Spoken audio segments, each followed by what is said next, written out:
Welcome back to the C-Space Studio. I am James Kotecki here at CES 2026, and I am joined by the Ad Council's very own Vice President of Emerging Media, Laurie Keith. Thanks so much for joining us today. Thank you so much for having me. Okay, the Ad Council. We've all seen, I think everybody in America at least, has seen some product of the Ad Council, but can you just quickly define for us what the scope of it, what the Ad Council is? Yeah, so we are the nation's leading nonprofit for over 80 years, have worked across the marketing industry with the nation's best creative storytellers to educate, unite, and uplift Americans, opening hearts, inspiring action, and really accelerating behavior change around the most critical issues in America, from mental health to youth firearm safety.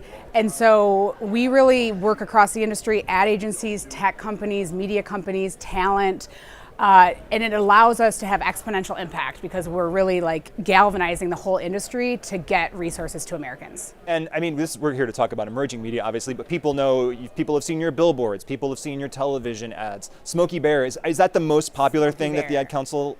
Smokey's been around since 1942, since our inception.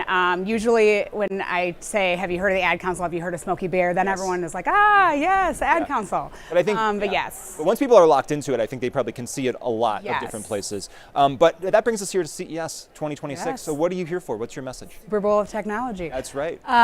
So I come every year, I lead emerging media and technology for the Ad Council, and really my remit is to work with technology partners, media partners across the industry to encourage them to look at technology as a force for good. How can we, especially as you're building this technology, reach Americans, provide them with the resources that they need, bring communities together, harm reduction, whatever that campaign might be, what we're trying to raise awareness on. I'm really like partnering with tech companies, and I'm here at CES to really encourage all of our partners to think about the Ad Council and all the issues that we represent, and how can we kind of come together to build partnerships and raise awareness using these products that they're building. So what's the full remit of what's defined as emerging media? So social media obviously comes to mind, but there's a lot of interesting things emerging, especially here at CES when you see new technologies that could point to media that not everyone's consuming now, but maybe there's interesting things in the future. Yeah, it's interesting. Social media used to be kind of the new media, but now it's considered traditional media because as a brand, if you're not advertising on social, you're probably not have the smartest marketing mix. But emerging media for us is really like thinking about the future. What is the future of media consumption? What is the future of how people are kind of shifting their behaviors from one platform to the next? So everything from immersive technology, gaming environments, augmented reality, wearables, drone technology. Smokey Bear was the first to advertise on those robotic delivery vehicles that now you see all over the place. So really, like, what is media going to look like in the next 5 to 10 years, and how can we start to build relationships there? Okay, great. So then you can give us the answer then. We need it here in the C-Space Studio. What is media going to look like over the next 5 years? Give us your prediction. And I love predictions other people might not find plausible, but what do you think? What you said? I mean, I think, of course, everyone's talking about agentic AI and how AI is going to really power our lives and assist us in all our tasks, from booking travel to managing our finances. But what I'm really interested in, especially, I live in Miami, I just went to Art Basel, and I'm sure you heard of Beeple's Regular Animals exhibit, humanoid robots with Elon Musk and Mark Zuckerberg's face. It was so realistic, and it really made me think about, like, what is the future of this technology? These humanoid robots, are they going to be, at the airport doing customer service? Sure. But from even beyond that, like from a society impact, being able to like partner with firefighters to help stop a wildfire from spreading. So to me, I do think it's coming. I don't know how realistic they will look like, if they'll look like the Beeple exhibit, but I do think it's coming. I think they're gonna look and feel like a human. That's so interesting. As people are talking about, like, just basic questions about what the capability is to do, to then think forward and think about that as a form of media, as a form of interacting with consumers, is like the next level to think. And another thing that comes to mind, I was here at the Sphere a couple days ago, and I got to see The Wizard of Oz. I heard it's amazing. And I have to say, when you're in that tornado, it was freaking me out. Like I knew logically what was happening, but the emotion of it is so strong with the wind and the leaves and the screen, obviously. You could put me in a forest fire with Smokey Bear and I will never light a match in the woods ever again, right? I know, those immersive environments really take you places. I love that. So maybe beyond robots, are there other technologies that you're kind of obsessing over right now or kind of wanting to dig deeper into? Yeah, so I think drone technology, I know some people are talking about it, but we did a partnership with a company called Sustainable Skylines that has a partnership with FAA. And we did kind of the first drone technology. They pulled a 40 by 20 foot banner on Miami Beach, which typically Miami Beach, you see the airplanes going by, but this was powered by a human on the ground, pulling a banner. It was for our Buzz Driving is Drunk Driving campaign over Thanksgiving weekend. So it was perfect placement for it. And so I think, yes, aerial advertising is probably going away. It's probably going to be drones. But also if you think about the future of drones, delivering packages, going from point A to point B, like that's going to be a new surface for advertisers to think about. Yeah, people, smart people have talked to me about drones. Say the drone is there, and the drone can be doing a lot of different things. It can be doing, safety, surveillance, and it can be doing advertising, and it can be doing packaging, logistics, and coordinating with other drones in the air. And there's so many interesting things. If you think about the localization of it, depending on where it is, all these advertisers and brands that have very local efforts, to be able to advertise where that drone is going to be critical. You mentioned agentic AI, but let's pull it back even just to chatbots, right? So when you think about advertising and chatbots and way to reach consumers, this is probably going to be a big topic, I imagine, this year here in the C-Space studio for folks. Yes. Because, okay, we can chat with these things, but where's the revenue coming from? Do we advertise in them? Does that make them less authentic or less useful for people? Where are you coming out on this and what are you seeing?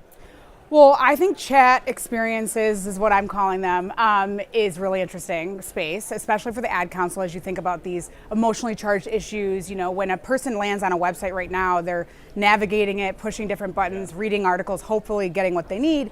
But if you can now land on our site and have a conversation with us, share your personal experience and be able to get the resources in a very specific way, I think that's really interesting for us, and as well as brands and advertisers, really just understanding actually intent behind what people need when they come to your site and are looking for your brand. So that's what I think we're focused on this year, and I think you're going to see a lot more of that. Okay. So the chatbot recommends something to me, I click on the link, but then the website is somehow configured in a way that maybe it has some access to my previous chat history, presumably I've given it permission for that, but then it's able to kind of give me what I need in a more direct and focused way because I've now gone to the website through that portal. Well, there is what you're describing, which is generative engine optimization, being able to make sure that your information surfaces in a chat GPT. Yeah. I think that's really critical, but it's also just when someone sees one of our ads, is driven to our website, and now they can have a chat experience with us that's powered by a large language model like Copilot Studio, which is Microsoft's enterprise product, and they can literally have this chat GPT experience within our website, but the bot is created with only our data. Mental health is an issue for the ad council as well, yes, right? Yes, very big issue. And so obviously that plays right into people's experiences having these fairly sometimes intimate conversations with chatbots and wanting that to be hopefully uplifting for people. Yes, absolutely. Let's talk about creators and influencers. Yes. Where are you coming out on that? Is that still a form of emerging media that you're interested in? Absolutely. We developed our Creators for Good practice at the Ad Council over 10 years ago. We partner with everyone from Elmo to Meg the Stallion to Billie Eilish. Wait, Elmo's counts as an influencer? Like what chance do I have if Elmo's out there? There's no chance. Elmo is like top influencer. But it is a key strategy for the Ad Council. We know that the messenger is just as important as the message. And so for us, we need to make sure, in addition to these incredible media partnerships that we have, like who are those spokespeople that have real experiences that can really talk and share and help Americans, get the resources they need. We have so many different things that we could be talking about here. I do want to at least get in a question about podcasting. Okay. So podcasting and audio listening habits are evolving. Where is the Ad Council in that conversation? Especially, again, one of those intimate things that maybe historically has been hard to reach people in. Yeah, podcasting, streaming audio is a huge avenue for us. Of course, we have an omnichannel approach. We want to make sure that our messages go far and wide. But for us, being able to partner with a podcast, these hosts are considered friends of the audience. They're subscribing, they're checking in every day. And so we always identify what are the podcasts. For example, The Skim had a podcast called Well Played. We have athletes as part of our mental health campaign. So Laurie Hernandez, Lexi Brown from the WNBA, they went on, they shared their mental health stories in a 15, 20 minute interview, which that's so much goes far and wide than like a 30-second PSA running on your TV. So we find them to be these really nuanced, long format media platforms that allow us to really go deep and far and wide with our issues. Well, thank you for going so deep and far and wide with all of the topics on emerging media today. Laurie Keith, the Ad Council. Thank you. Thanks so much for joining us here. Yeah, have a good one. And thank you so much for watching us. We're here at CES 2026. This is the C-Space Studio. I'm James Kotecki, coming right back to you after a short break.